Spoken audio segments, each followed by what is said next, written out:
Bismillahirrahmanirrahim. Assalamualaikum warahmatullahi wabarakatuh. Baik, kami di sini akan mempresentasikan hasil dari tugas besar untuk mata kuliah analisis perancangan berbasis objek. Nah, adapun judul yang kami peroleh ialah analisis sistem informasi manajemen raport elektronik siswa berbasis web SMK Budi Karya Natar. Nah, langsung saja sebelum kami lanjut, kami akan memperkenalkan diri terlebih dahulu. Baik, di sini saya akan memperkenalkan diri. Perkenalkan, nama saya M. Alvin Nasirul Haq dengan NIM F1D022131. Saya Amelia Intan Zeptika Ayu dengan NIM F1D022110. Saya Jonda Sedika Anugrahanti Salsania dengan NIM F1D022108.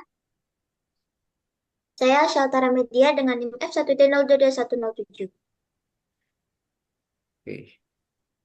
Baik, untuk business goal dari web yang kami analisis ini ialah sistem ini dirancang untuk mengelola data-data terkait proses belajar mengajar di sekolah SMK Budi Karya Natar. Nah, secara keseluruhan ini sistem informasi digunakan untuk mengelola data akademik dan non-akademik.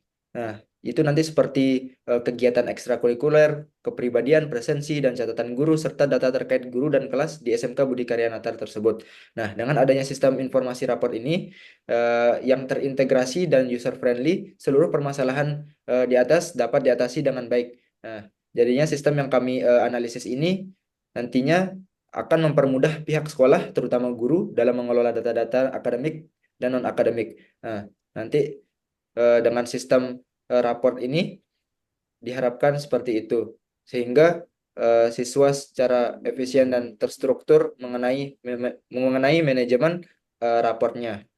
Selanjutnya eh, untuk produk visionnya, yang pertama ialah penggunaan sistem informasi manajemen raport elektronik siswa berbasis web SMK Budi Karya Natar memberikan kemudahan akses bagi semua pihak yang terlibat dalam proses manajemen raport siswa, baik itu guru dan siswa. Nah, selanjutnya sistem informasi manajemen raport elektronik ini, nah nanti di SMK Budi Karya Natar ini dapat memberikan solusi bagi peningkatan kualitas pendidikan dengan memberikan informasi yang lebih akurat mengenai perkembangan akademis siswa pada guru.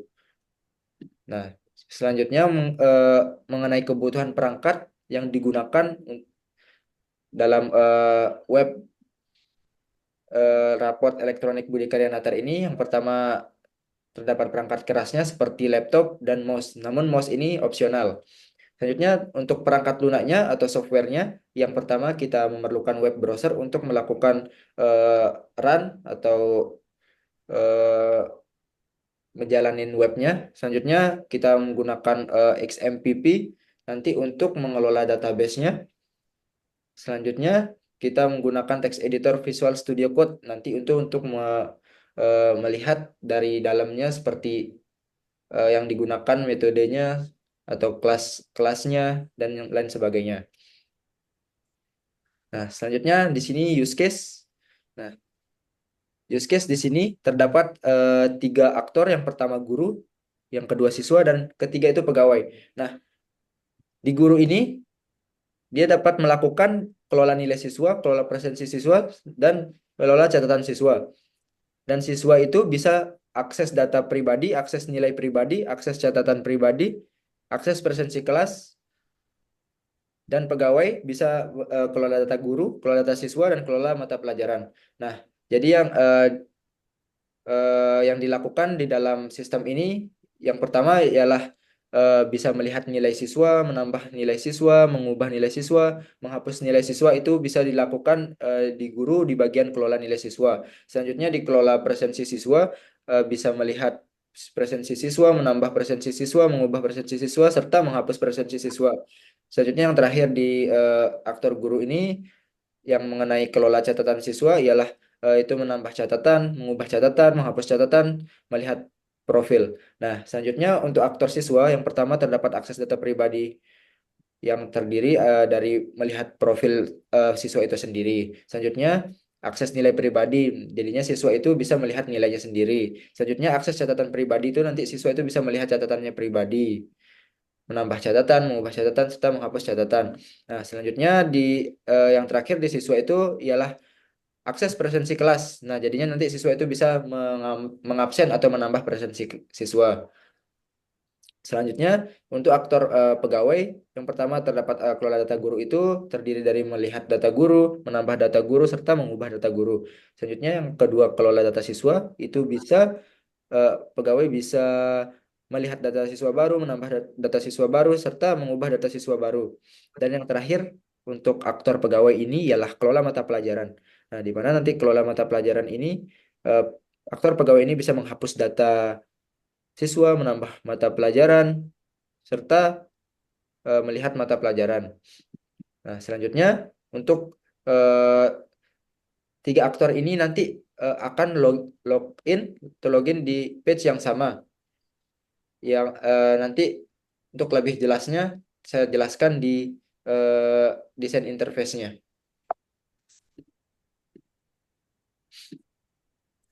Baik, itu untuk use case-nya. Selanjutnya di sini terdapat IRD-nya yang akan disampaikan oleh Ayu. Silahkan Ayu. Jadi ini merupakan IRD dari sistem web yang akan kami analisis. Di dalam IRD ini terdapat beberapa entitas utama yaitu pegawai, siswa, guru, kegiatan, nilai, prestasi, kelas, mata pelajaran, kehadiran, dan catatan. Setiap entitas ini memiliki atribut-atribut yang spesifik, seperti pegawai dengan atribut ID pegawai dan lain-lain. Diagram ini menunjukkan bagaimana entitas-entitas tersebut berhubungan. Misalnya, entitas siswa terhubung dengan entitas nilai melalui hubungan mendapatkan, dan entitas nilai terhubung dengan entitas prestasi melalui hubungan memiliki. Selain itu, entitas kelas terhubung dengan entitas mata pelajaran melalui hubungan memiliki yang juga terhubung dengan entitas guru melalui hubungan mengajar.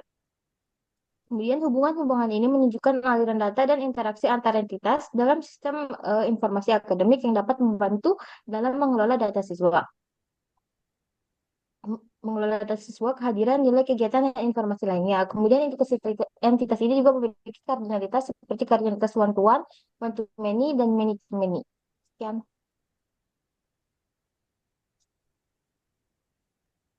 Oke, sudah cukup Ayu?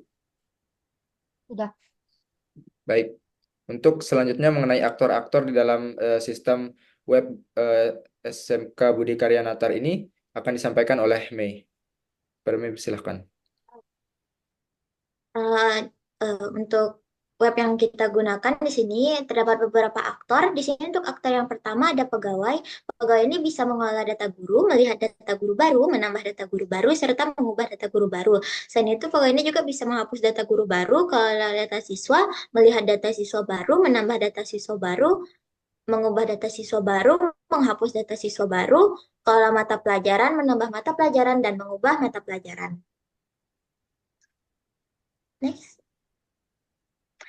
Kemudian di sini untuk aktor keduanya ada guru. Guru ini bisa melakukan kelola nilai siswa, melihat nilai siswa, menambah nilai siswa, mengubah nilai siswa, serta menghapus nilai siswa. Guru juga bisa melakukan kelola presentasi siswa, melihat presentasi siswa, menambah presensi siswa, mengubah presensi siswa, menghapus presensi siswa, kelola catatan siswa, menambah catatan, mengubah catatan, serta menghapus catatan. Dan aktor yang ketiga, di sini ada siswa sendiri. Siswa ini bisa mengakses data pribadi, melihat profil, akses nilai pribadi, melihat nilai, akses catatan pribadi, catatan, mengubah catatan, menghapus catatan, akses presensi, serta menambah presensi. Kemudian di sini ada user story. Untuk user story yang pertama yaitu pegawai. Di sini pegawai bisa login ke sistem, habis itu masuk ke sistemnya. Setelah itu pegawai bisa mengolah data guru, di mana dalam mengolah data guru ini kita dapat melihat, menambah, dan mengubah data guru. Kemudian di sini ada mengolah data siswa. Dalam mengolah data siswa ini kita dapat melihat, mengubah, menambah, serta menghapus data siswa. Dan yang terakhir di sini ada mengolah data mata pelajaran. Dalam mengolah data mata pelajaran ini dapat menghapus, menambah, dan melihat mata pelajaran. Next. Kemudian untuk user story kedua di sini ada guru. Guru ini bisa mengelola data siswa, yaitu dapat melihat, menambah, menghapus, dan mengubah data siswa. Kemudian dapat juga mengelola presensi siswa, yaitu dapat melihat, menambah, dan menghapus presensi siswa. Dan yang terakhir di sini ada kelola catatan siswa yang dapat menambah, mengubah, serta menghapus catatan siswa. Next. Dan user story yang terakhir di sini ada siswa sendiri. Siswa dapat mengakses data pribadi yaitu melihat profilnya, kemudian dapat mengakses nilai pribadinya yaitu melihat nilai, dan setelah itu bisa mengakses catatan pribadi yaitu dapat melihat, menambah, mengubah, serta menghapus catatan. Dan yang terakhir di sini bisa mengakses presensi kelas yaitu dapat menambah presensinya. Next. Oke, untuk tabel database akan dijelaskan oleh Ayu. Coba Ayu, minta tolong. Jadi di sini ada tabel database, di sini ada tabel database ini ada karena berdasarkan IRD-nya. Di sini ada tabel guru dengan ID guru sebagai primary key dengan tipe data integer. Kemudian ada kode guru, nama guru, alamat, telepon, JK, jenis kelamin, status kepegawaian, jenis PTK, agama, tempat lahir, tanggal lahir, username, dan password. Next.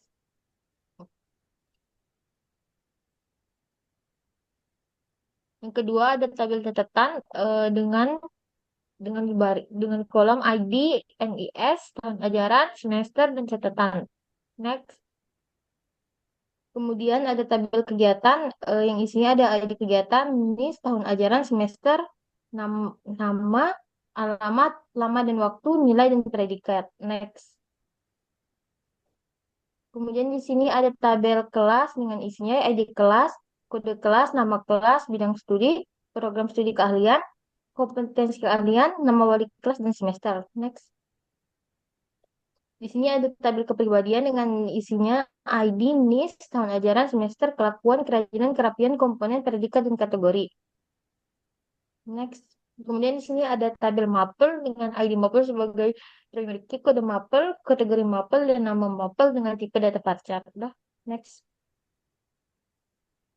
Kemudian di sini ada tabel nilai dengan kolom ID nilai, NIS, kode mapel, kode guru, tahun ajaran, semester, SK7, 8, 9, 10, UTS, US, afektif, Psikom, KKM, dan deskripsi. Next. Di sini ada tabel pegawai dengan ID pegawai, kode pegawai, nama pegawai, alamat, telepon, jenis kelamin, status kepegawaian, jenis PTK, agama, tempat lahir, tanggal lahir, username, dan password. Next. Kemudian di sini ada tabel predikat dengan isinya ID predikat, angka, huruf, predikat, ID guru, nilai atas, nilai bawah. Next. Ada tabel presensi dengan isi ID, NIS, tahun ajaran, semester, izin, sakit, tanpa keterangan, jenis, dan jumlah. Next. Kemudian di sini ada tabel siswa dengan isinya ID siswa, NIS, nama siswa, tempat lahir, dan lain-lain. Next.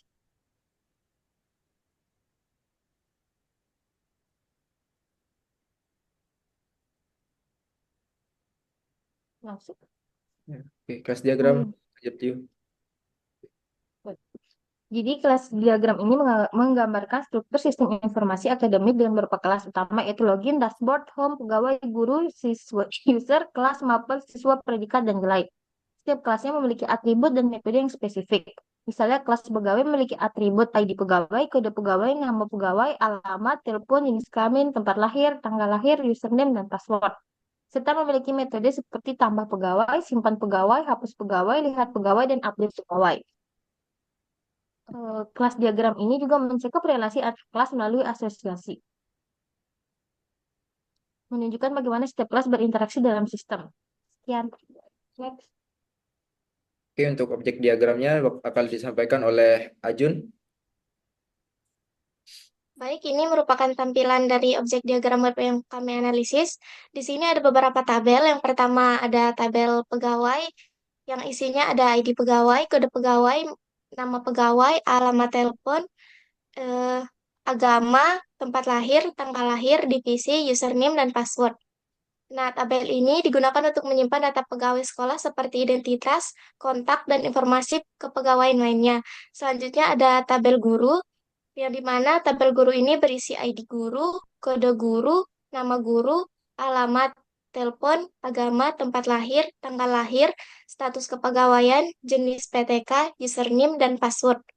Tabel ini digunakan untuk menyimpan data guru termasuk identitas, kontak, dan status kepegawaian. Selanjutnya ada tabel mapel.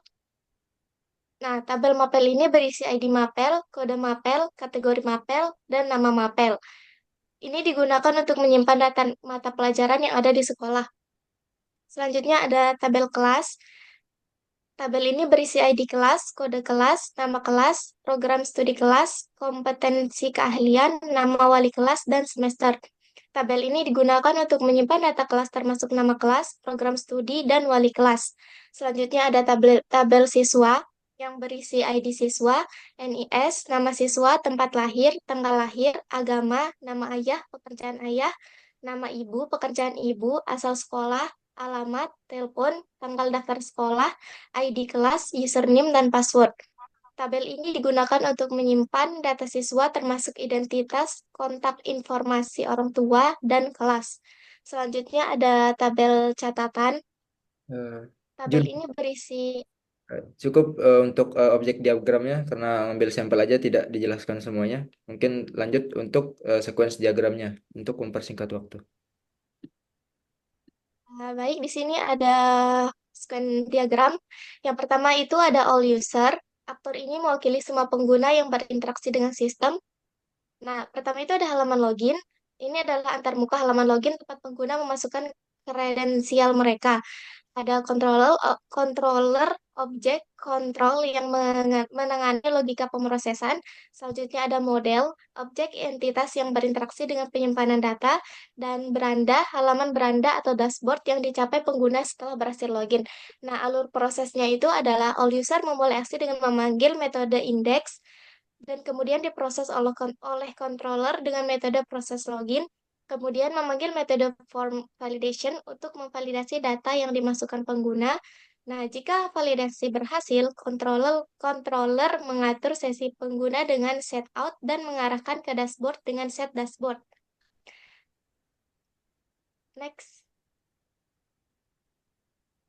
Di sini ada siswa.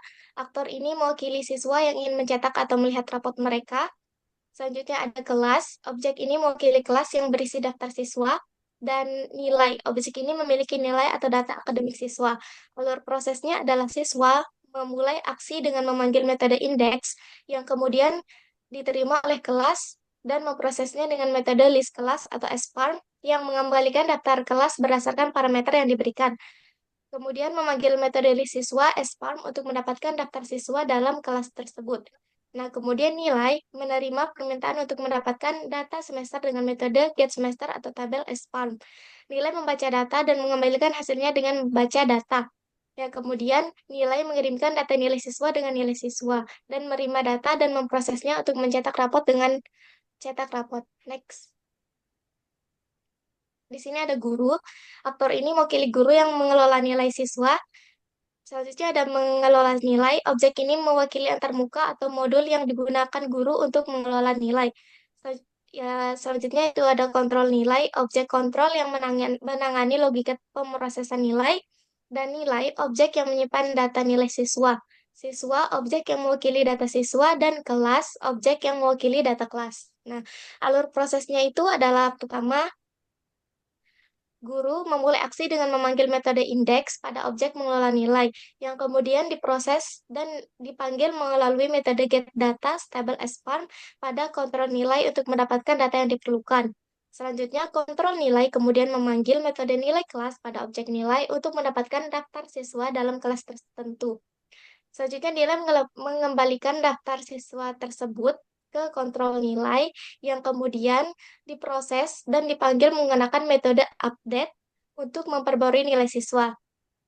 Kontrol nilai memproses data dan memanggil metode save data untuk menyimpan data yang telah diperbarui. Next. Pegawai, aktor ini mewakili pegawai yang mengelola data kelas. Selanjutnya ada inventory kelas. Objek ini memiliki modul atau sistem yang mengelola inventory kelas. Kontrol kelas, objek kontrol yang menangani logika pemrosesan kelas. Kelas, objek yang menyimpan data kelas. Dan guru, objek yang mewakili data guru. Alur prosesnya yang pertama yaitu pegawai memulai aksi dengan memanggil metode initiate. pada objek inventory kelas, dan kemudian diproses permintaan dan memanggil metode tambah kelas untuk menambah kelas baru. Kemudian kontrol kelas menerima permintaan dan memprosesnya dengan metode simpan untuk menyimpan data kelas tersebut. Kemudian memanggil metode update kelas untuk memperbarui informasi kelas jika diperlukan. Nah, kelas menerima permintaan untuk memperbarui data dan memprosesnya. Selanjutnya, kontrol kelas memanggil metode hapus kelas jika ada kelas yang perlu dihapus. Kelas memproses permintaan penghapusan data kelas dan kontrol kelas menyimpan perubahan data dengan metode save data. Next.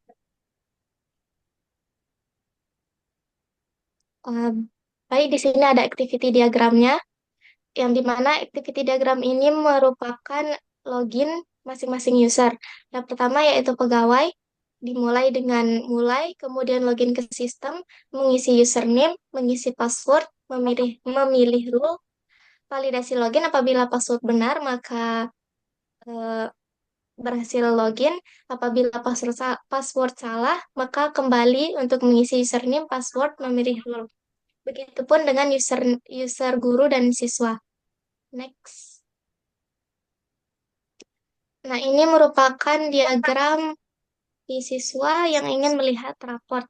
Pertama, mulai login sistem, pilih raport, dan tampil raport. Next.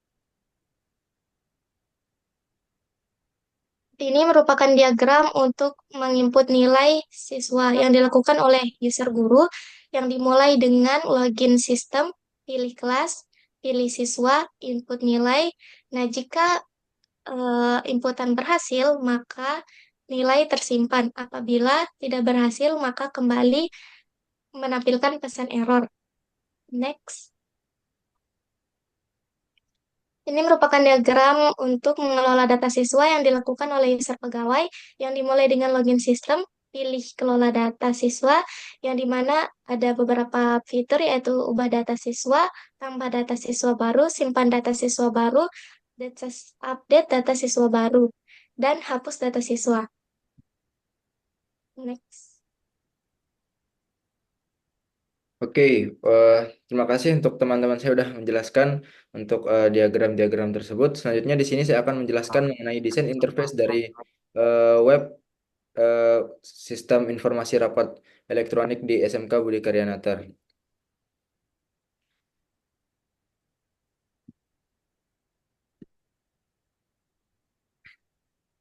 Nah, oke. Untuk desain interface untuk web SMK Budi Karya Natar itu tampilan landing page-nya atau tampilan awalnya itu ialah seperti ini. Di sini terdapat eh, header, selanjutnya di sini ada hero section-nya atau landing page-nya. Di sini eh, tertera untuk profil dari SMK Budi Karya Natar yang berisikan alamat sekolah, kecamatan, kabupaten, serta provinsi. Nah, di sini landing page-nya. Selanjutnya di sini untuk login. Nah, yang sudah saya jelaskan di awal tadi, gimana dari use case-nya itu nanti untuk loginnya itu role 3-nya itu nanti dipilih dari sini. Nanti dia bisa milih dia jadi guru, eh, pegawai atau siswa. Nah, setelah login, nah di sini untuk role-nya guru, pegawai atau siswa. Nah, di sini saya misalkan untuk login sebagai guru. Nah, untuk setelah login sebagai guru, di sini terdapat profil guru. Nah, profil guru ini terdiri dari menu profil, predikat, isi nilai, riwayat nilai, isi raport, serta cetak dan lihat raport. Nah, di sini profil itu di sini di mana guru itu ditampilkan profilnya di halaman dashboard guru ini. Nah, untuk logoutnya ditampilkan di halaman pojok kanan atas di headernya yang di paling kanan. Ini untuk logoutnya. Oke, selanjutnya itu untuk menu profil. Di sini ada menu untuk predikat. Predikat di sini ialah di mana nanti guru itu bisa eh, menghapus atau melihat predikat dari atau menambahkan predikat dari siswa itu. Selanjutnya di sini ada menu isi nilai. Selanjutnya ada riwayat nilai. Di sini isi nilai, isinya kelas, mata pelajaran, tahun ajaran, semester. Selanjutnya terdapat riwayat nilai. Nah, kalau jika ingin melihat riwayat nilai ini, eh, guru itu akan memilih kelas terlebih dahulu. Nah, selanjutnya isi untuk di sini ada mengisi raport, serta cetak dan melihat raportnya. Nah, di sini eh, untuk halaman awalnya, untuk halaman keduanya setelah eh, diklik. Nah, di sini kan kalau setelah diklik tambah predikat ini, maka tertampil di sini nilai atas. Baru nanti setelah eh, data-datanya telah diinputkan, maka guru mengklik button simpan untuk menyimpan predikat. Selanjutnya di sini setelah eh, memilih kelas dan mata pelajaran, nah di sini terdapat untuk halaman detail mengenai isi nilai. Di sini ada nama dari siswanya mungkin. Nah, di sini untuk riwayat nilai. Nah, ini untuk detail isi raportnya. Selanjutnya di sini ada cetak dan lihat raportnya, detailnya seperti ini. Nah, demikian untuk yang guru. Selanjutnya role untuk siswa. Nah, di mana siswa itu memiliki eh, dua untuk melakukan kegiatan di sistem itu, di mana dia bisa melihat profil serta melihat raportnya. Nah, di sini untuk melihat raportnya. Oke, itu untuk siswa. Selanjutnya untuk pegawai, di mana yang pegawai itu yang tampilan awalnya terdapat dashboard untuk profil pegawainya itu. Selanjutnya di sini yang kedua itu terdapat guru. Kita bisa melihat atau menambahkan atau menghapus guru, data guru. Selanjutnya ada data pegawai juga. Selanjutnya ada data siswa. Selanjutnya ada data kelas di sini. Nah, dan selanjutnya terdapat mata pelajaran. Nah, di sini bisa menambah data pelajaran sesuai dengan use case yang telah dibuat di halaman yang awal tadi. Nah, ini untuk detail dari mata pelajarannya. Ini untuk menambah mata pelajaran. Nah, ini untuk eh, lihat kelasnya. Ini untuk menambah pegawainya. Dan ini untuk lihat data siswanya di kelas. Oke,